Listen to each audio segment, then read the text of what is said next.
शांति। हाणे बाबा खे याद था करो। मां आत्मा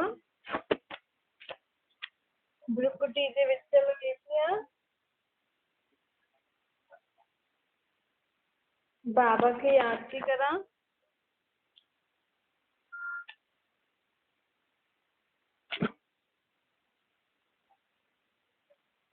मां आत्मा निराकार बाप जी संतान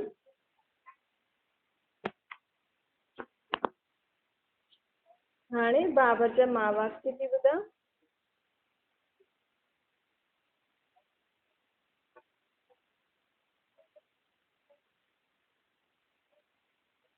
ओम शांति। अज मिठा मिठा श्री बाबा ब्रह्मा जे तन द्वारा चवनि था, मीठे मीठे बच्चे, बाप आयो आहे आत्माउनि खे सृष्टि जे आदि मध्य अंत जो ज्ञान ॾियण। बाबा चवनि था, हाणे हिन दुनिया जी घड़ी में बाक़ी थोरो टाइम पियो आहे। जीअं 12 वॼण में थोरो टाइम पियो हूंदो आहे न ॿियो ॾींहुं शुरू थियण में, उहो ई नई दुनिया अचण में हिन सृष्टि रूपी ड्रामे में जेकी घड़ी आहे उन में थोरो सो टाइम बचियो आहे, कुझु सेकेंड। हिन खां पोइ सतयुगी दुनिया अची वेंदी। कंहिंजी दुनिया अची वेंदी? गुलाब जे फूलनि जी दुनिया ई। बाबा चवनि था, देवी देवता धर्म जीअं सदा गुलाब जो धर्म आहे, उते सभी आत्माएं ॾाढी सुठियूं हूंदियूं आहिनि। तव्हां आत्मायूं ऊच ते ऊच धर्म जी आत्मायूं आहियो। एतिरो नशो चढ़ंदो अथव कि असां ऊचे ते ऊचे बाप जी संतान, ऊचे ते ऊचे धर्म जी आत्मायूं आहियूं। हाणे असांजो धर्म हिन दुनिया में न आहे। पहिरियों हुयो लेकिन हाणे न आहे। हाणे वरी खां बाबा असांजे धर्म जी स्थापना करण आयो। बाबा चए थो, टाइम वेस्ट न करो। हाणे मूंखे यादि करे पंहिंजा विक्रम विनाश करो।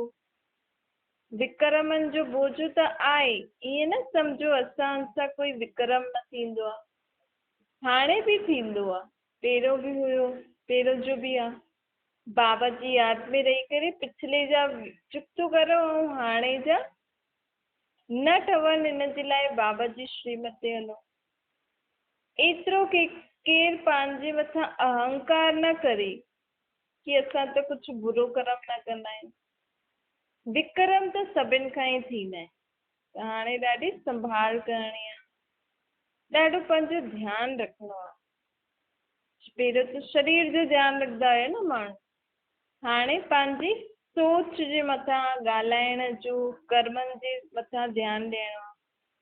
तव्हांखे हाणे मां जगाइण आयो आहियां। श्री तव्हां पहिरियों सुम्ही पिया हुयो न, श्री सम्झ ई न हुई कि मां आत्मा शरीर द्वारा विकारनि जे वश एॾो बुरा कर्म थी करां।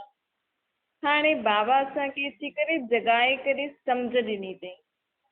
बाबा चए थो, हाणे जिन सोया तिन खोया। हाणे बि अगरि तव्हां ईअं सुम्ही पईंदव, पंहिंजे पाण खे शरीर सम्झंदव, परमात्मा खे निराकार रूप में यादि न कंदव, उन रीति भक्ति मार्ग में जीअं यादि कंदा हुया तीअं ई यादि कंदव, त पोइ तव्हांजो जेको बि हाणे प्राप्त थियण जो समय आहे उहो बि हली वेंदो न। त यादि करे करे हाणे पंहिंजो भविष्य 21 जन्मनि जो वरितो वठो। बाबा चवनि था कि इहो हिकु ई समय आहे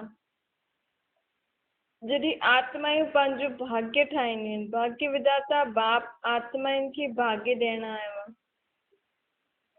आत्माउनि खे वरितो ॾियण आयो आहे न। हिन करे हिन मोस्ट बिलवेड बाप खे घड़ी घड़ी यादि करणो आहे। बाबा चए थो, मां हिन तन में हिकु ई बार ईंदो आहे ऐं हिकु ई तन में ईंदो आहे। इन जी ही आत्मा जी हर 84वें जन्म वारे शरीर में मां हर 5000 साल में हिकु बार ईंदो आहे। पोइ तव्हां सभिनि ॿारनि खे पंहिंजी पहचान ॾींदो आहे। पोइ तव्हां सभु ॿार मूंखे पहचानंदा आहियो, उन रीति यादि कंदा आहियो, तव्हांखे वरितो मिली वेंदो न। बाबा चए थो हाणे तव्हांजी बुद्धि ॾाढी विशाल हुजणी खपे। हाणे पुराणे रीति सां सोचणु निर्णय करणु इहे छॾियो। असांजी आत्मा जो असांजे मन बुद्धि संस्कार ऐं कर्मेंद्रियनि ते राज्य हुजणो खपे। सत्युग में हिकु जो राज्य हूंदो, हिकु ई धर्म हूंदो, सुख शांति संपत्ति अथाह हूंदी। हाणे असांजी आत्मा खे पंहिंजे मन बुद्धि संस्कार सर्व कर्मेंद्रियनि ते राज्य करणो। बाबा चए थो पंहिंजे मन जे मथां असांखे एतिरो कंट्रोल हुजे कि जीअं असां नंढे ॿार खे चईंदा आहियूं न हाणे तूं इहे न कंदे मतिलबु न कंदे, उहो ई असांखे पंहिंजे मन जे मथां बि एतिरो कंट्रोल हुजे कि हाणे तूं मन इहे फालतू ॻाल्हियूं न सोचजे। उहो कॾहिं थींदो? जॾहिं असां मन खे कोई सुठी ॻाल्हि ॿी ॾींदासीं, उनखे कुझु सुठो ॿुधाईंदासीं अर्थ सहित कि उहो ॻाल्हि उहो मन सम्झे उन ॻाल्हि खे। माण्हू चवंदा आहिनि मन सम्झे ई नथो, असां एॾो था सम्झायूं, लेकिन बाबा चए थो कि मन त हिकु नंढो ॿारु आहे न। ॿार खे बि कीअं करे असां सम्झाईंदा आहियूं, हुनखे जेकी सुठी चीज लॻंदी अथसि हुन रीति हुनखे सम्झाईंदा आहियूं। त मन खे बि असांखे उन रीति ई सम्झाइणो आहे। मन खे कहिड़ी सुठी ॻाल्हियूं लॻंदियूं आहिनि, पोइ जॾहिं बि फालतू ॻाल्हियूं मन में अचनि त हुनखे ओड़ी ई ॻाल्हियुनि में हुन ई कम में व्यस्त करे छॾो जो हुनखे करणु सुठो लॻंदो आहे। इन रीति असांखे पंहिंजे मन खे कंट्रोल करणो आहे। असांजी बुद्धि सदा परमात्मा जी श्रीमत अनुसार ई निर्णय करे। बाबा चए थो बुद्धि जी लॻाम मूंखे ॾियो। असांजी बुद्धि में जेकी बि मन जो सोचंदो आहे, बुद्धि निर्णय कंदी, हुन खां पोइ कर्मेंद्रिय कमु कंदा आहिनि। त हाणे बुद्धि सदा परमात्मा जी श्रीमत अनुसार ई कार्य करे। बाबा चए थो मां तव्हांखे चवां थो न, तव्हां हाणे दुख जी ॻाल्हियूं न सोचो। त मन खे असांखे ईअं चइणो आहे कि मुंहिंजी आत्मा जी पीउ मूंखे चए थी इहे न सोचणो आहे, त मतिलबु न सोचणो आहे। उहा शक्ति कीअं मिलंदी? परमात्मा खे यादि करे।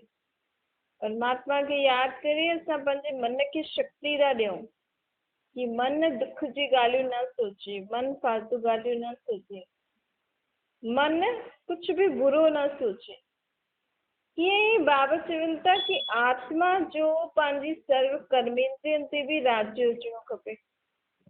कि मां आत्मा अखियुनि खे चवां थी कि तूं इहा ॻाल्हि न ॾिस, मतिलबु न ॾिस, इहे चीज़ूं न ॾिस, इहे ॻाल्हियूं न ॿुध, मतिलबु न ॿुध, पोइ कनि ॿुधे ई न।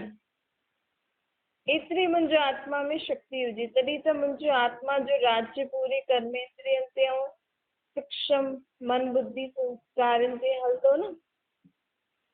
ऐं मुंहिंजो सर्व कर्मेंद्रियों ऐं मन बुद्धि हिकु ई धर्म जे हिसाब सां हले। कहिड़ो धर्म?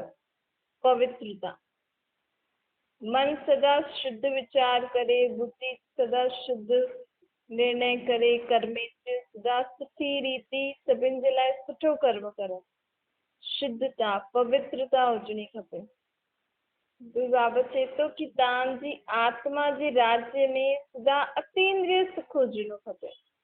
असांजी मन बुद्धि अतींद्रिय इंद्रियनि खां परे वारो सुख हुजणो खपे। अखंड शांति, कि असां केतिरो बि अशांत वायुमंडल हुजे, लेकिन असां आत्माऊं सदा ई शांत रहूं, मन सां बि मुख सां बि। एतिरी असांखे शांति पंहिंजे अंदरि भरणी आहे। कीअं? परमात्मा खे यादि कयो। बाबा चवनि था तव्हांखे आत्मा जो राज्य सर्व कर्मेंद्रिय और सूक्ष्म कर्मेंद्रियनि ते अर्थात मन बुद्धि ते हूंदो त हिकु जो राज्य सुख, हिकु धर्म, सुख शांति और संपत्ति संपन्न राज्य। संपत्ति संपन्न राज्य, संपत्ति कहिड़ी आहे? आत्मा जी सर्व शक्तियूं, गुण ऐं ज्ञान। सतयुग में श्री लक्ष्मी श्री नारायण जे राज्य में सभु अथाह उन हिक जे राज्य में हूंदा। हिकु ई धर्म हूंदो, हिकु ई तरीक़े सां सभिनि खे सुख शांति मिलंदो, ऐं हुते संपत्ति त सभिनि खे हूंदी थी। उहो ई मुंहिंजी आत्मा खे बि पंहिंजो इहो जीवन ईअं ई बिताइणो। आत्मा मुंहिंजे राज्य में हले, अर्थात मुंहिंजी सूक्ष्म कर्मेंद्रिय ऐं मन बुद्धि मुंहिंजी आत्मा जे राज्य में हले, ऐं हिकु धर्म सां कर्म करूं, सुख शांति हुजे। ॿियो ज्ञान शक्ति ऐं गुणनि जी इन तरीक़े सां, इन सम्झ सां असांजो सर्व कार्य थिए। अर्थात असांजी सर्व कर्मेंद्रिय मन बुद्धि परमात्मा जेकी शक्ति थो ॾे, ज्ञान थो ॾे, सम्झ थो ॾे, गुण थो ॾे, उन रीति ई सभु कमु कर, तॾहिं ई असां सत्युग में वञी उहो स्टेज प्राप्त कंदासीं। त हाणे असांखे स्व ते राज्य करिणो आहे, कंहिंखे आत्मा खे। इन रीति बाबा चए थो, जीअं तव्हां पंहिंजे शरीर ते ध्यानु ॾींदा आहियो, खाराईंदा पीआरींदा तयारु कंदा आहियो, उहो ई पंहिंजी आत्मा में आत्मा जी जेकी सूक्ष्म कर्मेंद्रियूं आहिनि, मन बुद्धि संस्कार, इहे कर्मेंद्रियूं कीअं थी हलनि, कीअं कर्म करनि थियूं। हीअं त न जेको बि आहे उहो ॾिसां थी, जेको बि आहे उहो ॿुधां थी, पोइ हुनजे बारे में सोचूं था। अॼुकल्ह माण्हुनि जी आत्माउनि जी आदत आहे, कुझु बि ॾिसी छॾंदा आहिनि, कुझु बि ॿुधी छॾंदा आहिनि, पोइ हुननि जे बारे में सोचंदा रहंदा आहिनि। कम जी ॻाल्हि न आहिनि, लेकिन उहे ई सोचनि था, त हुन सां छा थो थिए, आत्माउनि जी शक्ति घटि थी थिए न, शरीर ते बि असर थो थिए। त हाणे असांखे सदा सुख शांति वारो जीवन जीअणो आहे, त असांखे इहो ध्यानु रखिणो आहे, असांजे कर्मेंद्रियनि ते ध्यानु रखिणो आहे, असांजे मन बुद्धि जे मथां ध्यानु ॾियणो आहे। बाबा चवनि था, ॾिसो माण्हुनि जी अॼुकल्ह शिकायत इहा हूंदी आहे न, असांजो मन नथो लॻे, पर तव्हां थोरो समय मन सां गॾु वियो, उन में जेकी बि ॻाल्हियूं अचनि थियूं न मन में, उहे सभु ॻाल्हियूं या त लिखो या परमात्मा खे मुख अंदरि ई अंदरि ॿुधायो।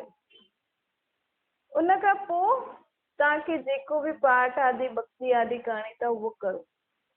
जीअं रोज़ सुबुह जो तव्हां घर जी सफ़ाई करो था, उअं ई पंहिंजे मन में कहिड़ी कहिड़ी ॻाल्हियूं थी हलनि, ये ॻाल्हि कम जी आहे या न आहे, ये ॻाल्हि सोचण सां फ़ाइदो आहे या न आहे, अहिड़ी ॻाल्हि आहे बि या न आहे।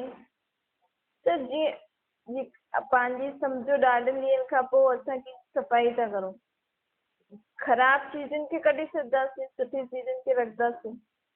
त ॾाढे समय खां कंदा आहियूं त थोरी महिनत लॻंदी आहे न, ऐं रोज़ ई असां कहिड़ी चीज़ जी सफ़ाई करूं त उहा चीज़ साफ़ रहंदी आहे ऐं कचिरो बि इकठो न थींदो आहे। ईअं ई असांजे मन में न ॾाढे समय जी ॻाल्हियूं भरियल आहिनि। ॿियो असां सॼो ॾींहुं कचिरो ॾिसूं था, कचिरो ॿुधूं था, ही जेको बि असां ॾिसंदा आहियूं न उल्टी सुल्टी चीज़ियूं या ॿुधंदा आहियूं जो कम जी न आहे। ज्ञान सम्झ रखणु, हर हिकु चीज़ जी नॉलेज रखणु अलॻि ॻाल्हि आहे, लेकिन अगरि तव्हांजे मन में एतिरी शक्ति कोन अथव कि तव्हां कुझु बि ॻाल्हि ॿुधो था, हुनजे बारे में तव्हां सुठो नथा सोचे सघो, उनखे तव्हां भुलिजी नथा सघो, त अहिड़ी ॻाल्हियूं असांखे ॾिसणियूं बि न आहिनि, ॿुधणियूं बि न आहिनि। फालतू में ॾिसंदमि ॿुधंदमि त हुनजे बारे में फालतू सोचंदमि, उनखे भुलाए न सघंदमि, त मां अहिड़ी ॻाल्हि ॾिसां ऐं ॿुधां ई छो, जेकी मुंहिंजे कम जी ॻाल्हि न आहे या जेको मूंखे दुख पहुचाईंदी।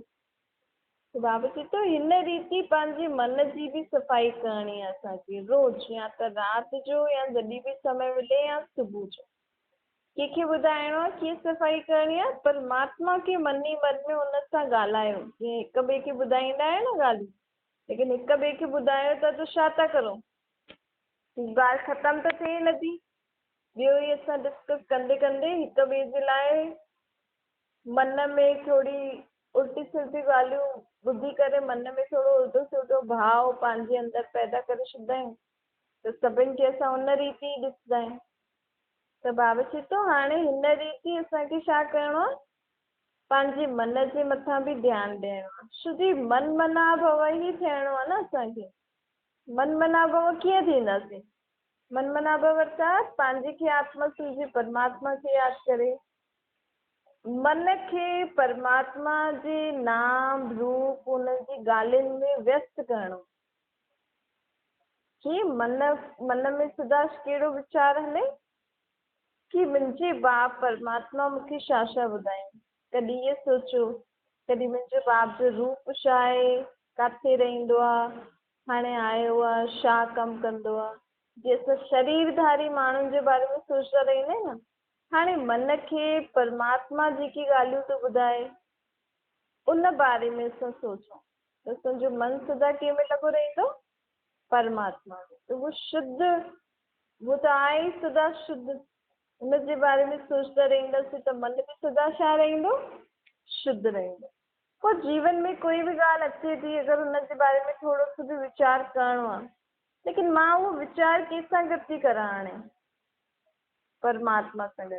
पहिरियों त छा कंदा हुआसीं, कोई ॻाल्हि आई, हिनखे फ़ोन मिलायो, हिन सां ॻाल्हायो, हा ईअं हूअं, थोरो सुठो थोरो ख़राबु, आसुरी मत ते पिया हलूं न असां। हाणे असांखे ईश्वरीय मत ते हलणो। कोई बि ॻाल्हि अचे पहिरियों असांखे कंहिंखे ॿुधाइणी आहे, मन ई मन में परमात्मा खे ॿुधाइणी। पोइ भले दुनिया में रहूं था त हिक ॿिए सां बि राय सलाह भले था वठो करो, लेकिन पहिरियों मूंखे ॻाल्हि मन ई मन में उन वक़्तु ई कंहिंखे ॿुधाइणी आहे, परमात्मा खे। परमात्मा जे संग में हली करे असांखे सभिनि सां संबंध निभाइणो, त पोइ आपे ई हुन ॻाल्हि जो सही निर्णय हूंदो, उहो थी वेंदो। हिन सां असां फालतू ऐं व्यर्थ ॻाल्हियुनि सां बि बचंदासीं, समय बि बची वेंदो न, ज्यादा सोचणो बि न पवंदो। भई हाणे दुनिया जो वॾो आयो आहे परमात्मा, चए थो कि तव्हां सभु कुझु मूंखे ॾियो, पंहिंजी सभु ॻाल्हियूं मूंखे ॿुधायो, त ॿुधायो न। जॾहिं उहो पंहिंजो दुख खणण आयो आहे, पंहिंजो बोझ खणे थो, त ॾियण त सुठो आहे न। वैसे बि केॾो समय खां असां पंहिंजे मथां बोझ खणी खणी दुखी परेशान बीमार था थियूं न। हाणे परमात्मा बाप चए थो कि मन मना भव, मूंखे हर घड़ी यादि करे मूंखे सभु ॻाल्हियूं ॿुधायो मन ई मन। भाव चवनि था हिन रीति तव्हांजी आत्मा पंहिंजी सर्व कर्मेंद्रिय और सूक्ष्म कर्मेंद्रिय मन बुद्धि ते राज्य करे सघंदी आहे। इनखे स्व ते राज्य करण वारो चइबो आहे। स्व ते राज्य करणु सिखी वेंदासीं। माण्हू खे पंहिंजो मन ई कंट्रोल नथो करणु अचे त उहो पंहिंजी घर गृहस्थी में कीअं कंट्रोल कंदो हूंदो। न बाबा चए थो जेको स्व ते कंट्रोल करे सघंदो आहे उहो ई पंहिंजो घर गृहस्थी सुठी हलाए सघंदो आहे, सुख शांति में। असां स्व खे ई नथा कंट्रोल करे सघूं, जॾहिं चाहे कुझु बि खाऊं था, कुझु बि पीऊं था, कुझु बि ॻाल्हायूं था, कुझु बि ॾिसूं था, कुझु बि सोचूं था, त असां घर वारे ॿारनि खे या ॿियनि खे छो था टोकूं कि इहे छो थो ॾिसे, इहे छो थो ॻाल्हाए, इहे छो थो करे। पहिरियों असां ख़ुदि खे त संभालूं न, असां ख़ुदि जे मुंहं खे त संभालूं, असां छा छा था चऊं। असां ख़ुदि जे मन खे त संभालूं कि असांजो मन फालतू ॻाल्हियूं छो थो सोचे। त पहिरियों स्व ते राज्य करणु सिखूं। उनजे लाइ स्व जे मथां ध्यानु ॾियणो पवंदो। सुबुह खां राति ताईं रोज़ु राति जो इहो चेक करो कि अॼु मां सॼो ॾींहुं छा छा कयो। मां आत्मा हिन कर्मेंद्रियनि सां मां सॼो ॾींहुं छा छा कयो, मुंहिंजे मन में कहिड़ा वीचार हलिया, बुद्धि कीअं निर्णय कई, मुंहिंजा संस्कार कीअं कीअं रहिया हर जॻह। संस्कार अर्थात करण जो तरीक़ो जेको कर्मेंद्रियनि सां असां करायूं। त हिन रीति पहिरियों स्व खे परिवर्तन करो। हाणे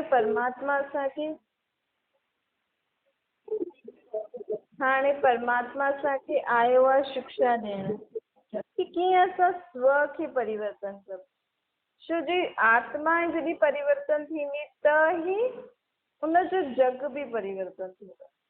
असां चऊं था पहिरियों साम्हूं वारो परिवर्तन थिए त मां परिवर्तन, लेकिन हाणे जीअं बाक़ी ॻाल्हियुनि में मां कंदा आहियो न, मां अॻियां, मां ईअं करां, मां ईअं करां, उहो ई हाणे पहिरियों स्व खे परिवर्तन करण लाइ चओ पहिरियों मां बदिलां। पहिरियों मूंखे मुंहिंजी आत्मा खे पंहिंजे मन बुद्धि संस्कार कर्मेंद्रिय जे मथां विजय प्राप्त करणी आहे। मुंहिंजी आत्मा खे पंहिंजे मन खे कंट्रोल में करणो आहे, त ई त मां ॿियनि खे परिवर्तन मूंखे ॾिसी करे माण्हू परिवर्तन थिया। मूंखे ॿियनि जो इंतज़ारु न करिणो आहे कि ॿिया परिवर्तन थिया न थिया। हुननि जे लाइ शुभ भावना रखणी आहे कि उहो बि परिवर्तन थी वञनि, उन्हनि खे बि परमात्मा सद्बुद्धि ॾे। परंतु पहिरियों मां त परिवर्तन थिया, पोइ मां बि उन्हनि खे सेखारियां। इन करे बाबा चए थो हाणे हिन में मां चओ कि मूंखे परिवर्तन थियणो आहे। भॻवानु हाणे आयो आहे, शिव जा एतिरा मंदिर आहिनि।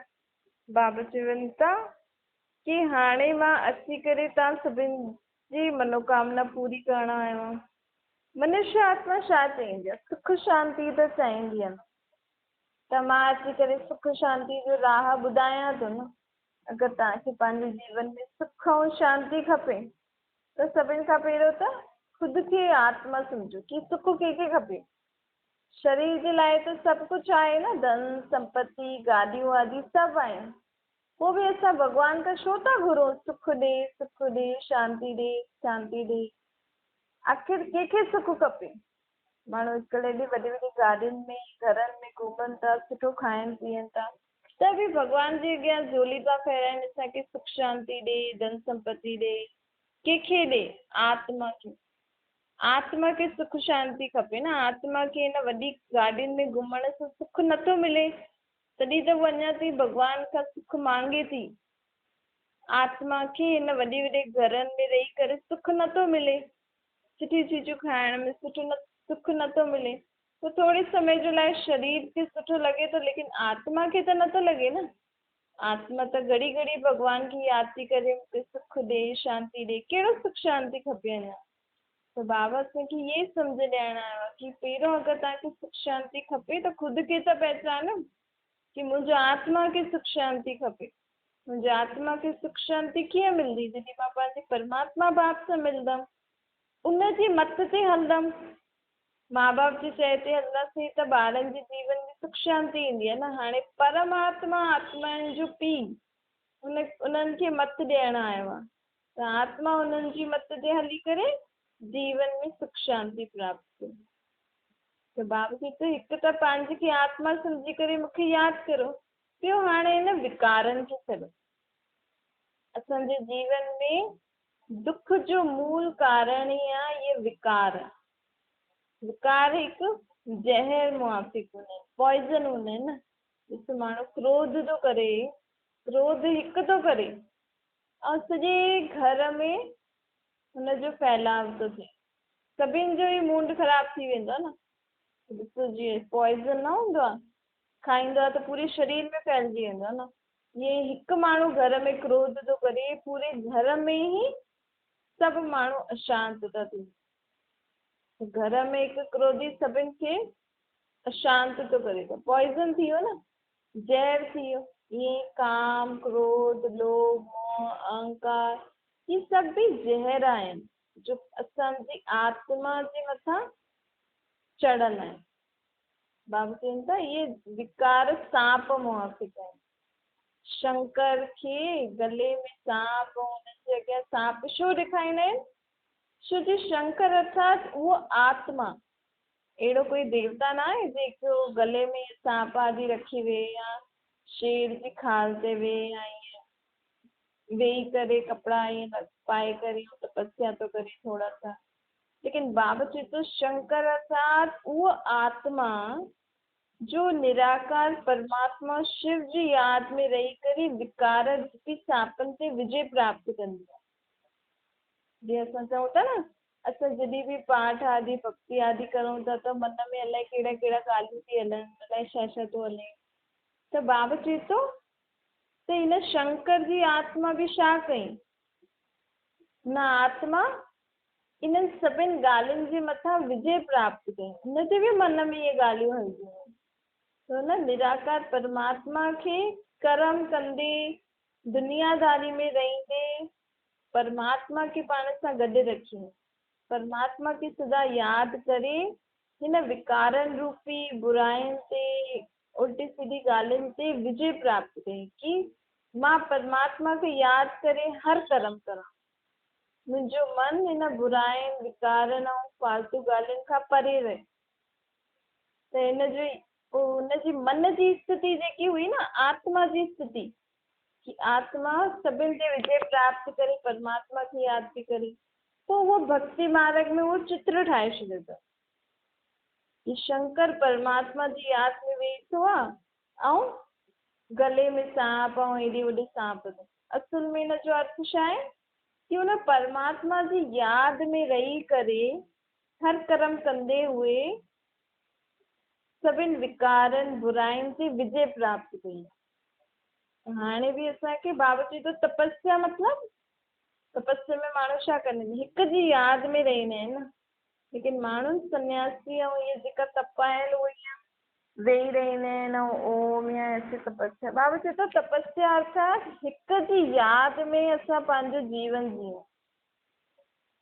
संबंध धंधो दौरी करो, गृहस्थी संभालो, कुझु बि करो, लेकिन अंदरि मन में कंहिंसां गॾु असां सदा आहियूं, परमात्मा सां। मां आत्मा परमात्मा सां गॾु हिन साम्हूं वारी आत्मा सां ॻाल्हायां थी, कमु थी करां, धंधो थी करां, रोटी थी ठाहियां, सनानु थी करां, पाणी थी भरां, पाणी थी पीयां, इहा तपस्या आहे। तपस्या अर्थात हिक जी यादि में असां सभु कुझु करूं। त बाबा चए थो हिन रीति असां सभिनि प्रकार जी बुराइनि विकारनि ते विजय प्राप्त करे सघंदा आहियूं। उनजे यादगार जे रूप में शंकर ॾेखारींदा।